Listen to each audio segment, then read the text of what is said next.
Cleaning your CPAP gear doesn't need to be as difficult as most people make it out to be. Today I'm going to show you 5 simple steps to do it my way. Doesn't mean you have to do it my way, but this is how I do it. So, yeah, come on.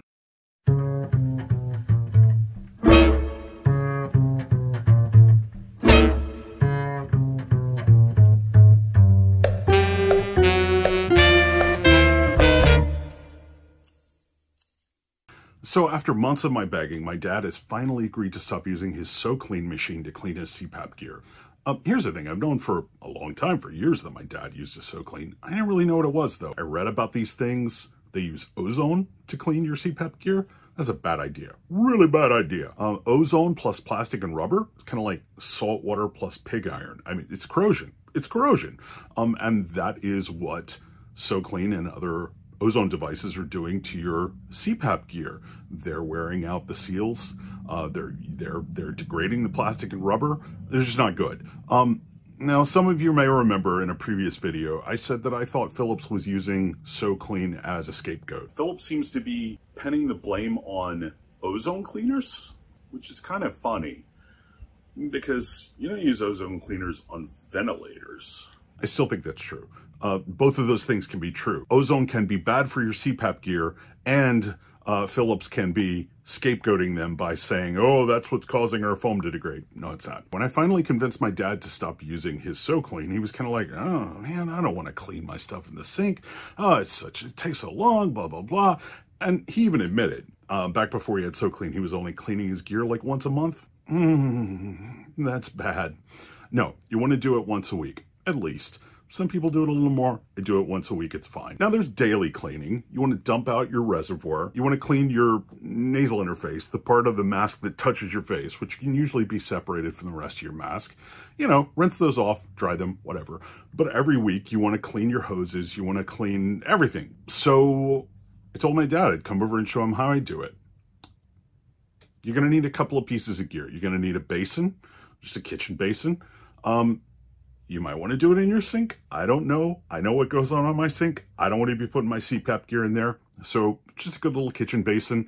The other thing I use is called a Hurricane Dryer. It's a dedicated CPAP gear dryer. It's about 150 bucks. I'll put affiliate links in the description below. If you click on that, you buy it, you know, I might get $1 or something. Amazon wants me to say I might earn on all qualified purchases. Anyway, you don't have to buy it. You can just drape your hose over your shower rod and just put everything else on paper towels. But anyway, the Hurricane Dryer makes it really quick, really easy. Now, here's the thing. My dad and I both have the recalled Philips DreamStation for the time being. We're both working on getting new machines, but this cleaning process is specific to the DreamStation. You can generalize, though. If you have a ResMed machine, you can ignore what we're saying about filters. You don't wash your filters.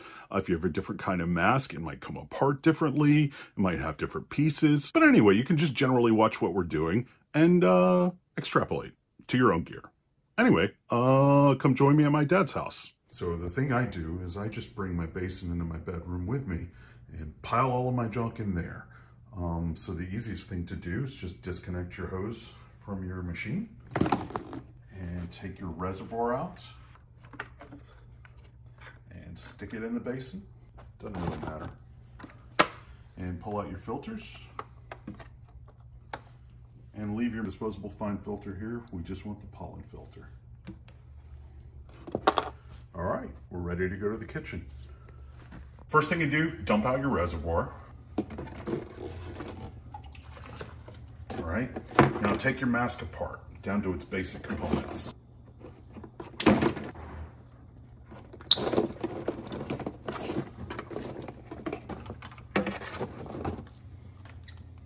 There you go. Yeah, now put some dish soap over everything. Make some dish soap in your reservoir, right? Make sure you get some on your filter. All right, just put some drops of dish soap in your hose. Now start running hot water through your hose until it starts coming out the other side. There you go. Now just fill up the rest of the basin with hot water.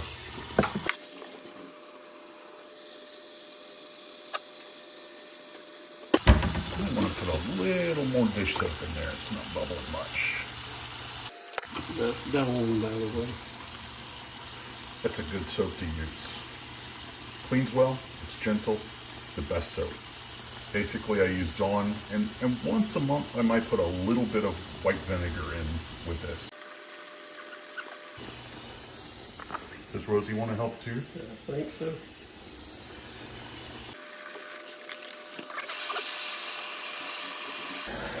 You should make sure your hose goes under the water. It was at least full of water. And that's good. We're just going to let this sit for 30 minutes.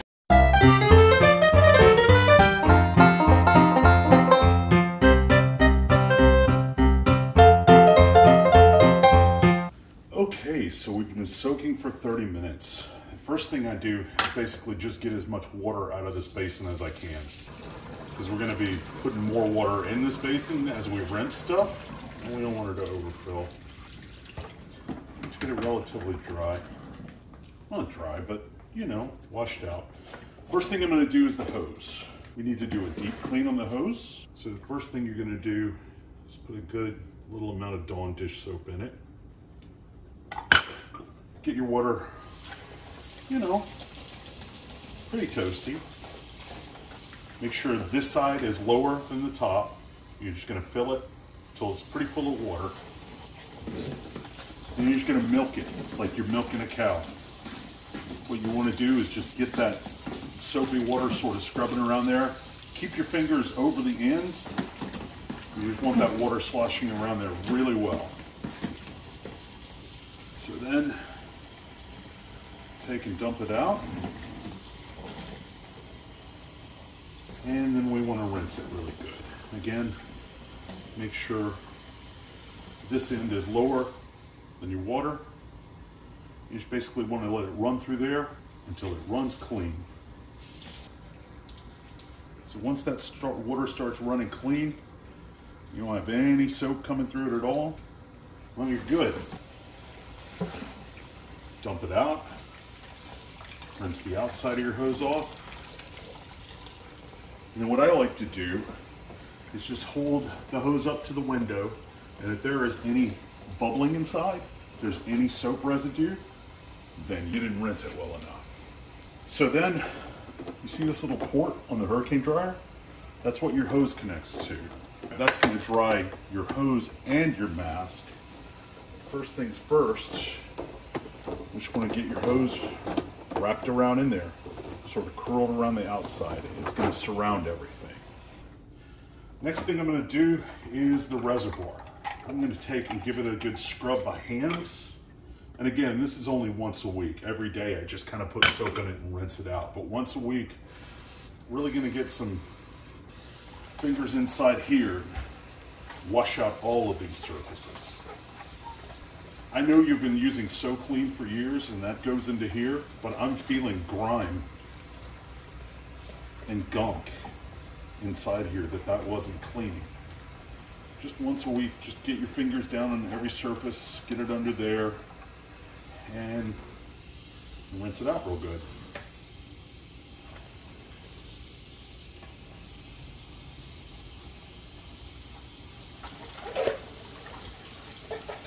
Shake it out. Put it in between your hose. Sort of use it to space out your hose a good bit. So the next thing I'm going to do is the filter. Rinse it off to get that soap water out of it. I'm going to rinse it like this. And then I'm going to make sure water goes here through the air intake hole. And there's a little cubby right here where I put my filter. Next up, I'm going to do the mask frame. You just want to sort of rub it to get any gunk off, but for the most part it doesn't matter. Just soaking in that soap water is enough. And you just want to run water through it until it runs clear.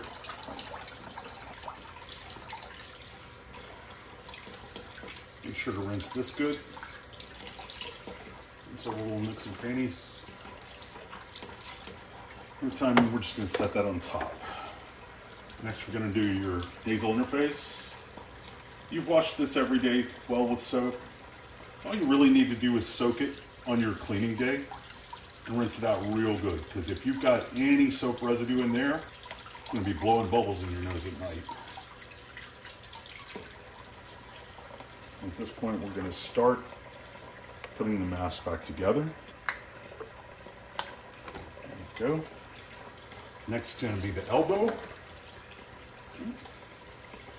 I'm not seeing any gunk anywhere there, so it's good and clean. That soap did it good. Just going to rinse it off. And it goes here in the top. Just boom. Then you're going to connect your mask back to your hose. Close it up. This is your power button on the left. It's your time button on the right. Turn the time on. Hit that twice to make it to an hour.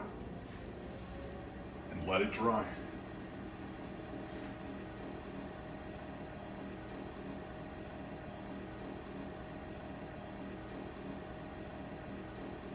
So as you can see, really quick and easy. It took about 5 minutes of actual cleaning, and about an hour and a half of just sitting around picking our noses. Actually, we installed a garage door opener, but you don't have to do that. You probably shouldn't do that, especially if you don't have a garage. But anyway, like I said, if you have a ResMed machine, don't wash your filters. Just throw them away every month, put a new one in.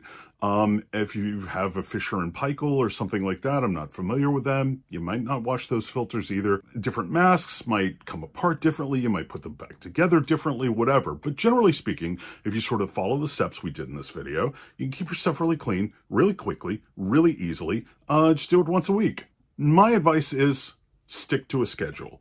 The reservoir from the Dream Station and the Dream Station 2, you can just stick in the dishwasher once a week. There's also a reservoir for the ResMed AirSense 10 that you can put in the dishwasher. Here's the thing though.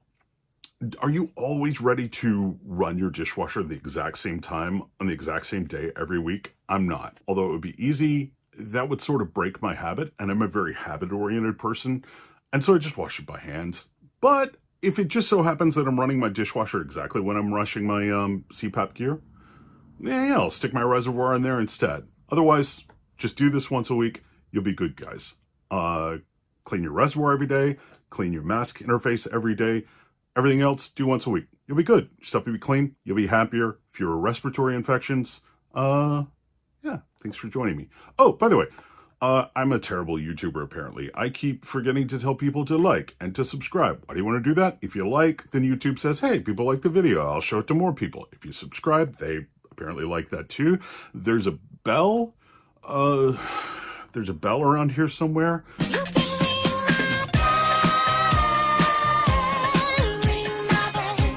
It's up there. That gives you notifications when I post a new video. It'll go, hey, Dennis has got a new video.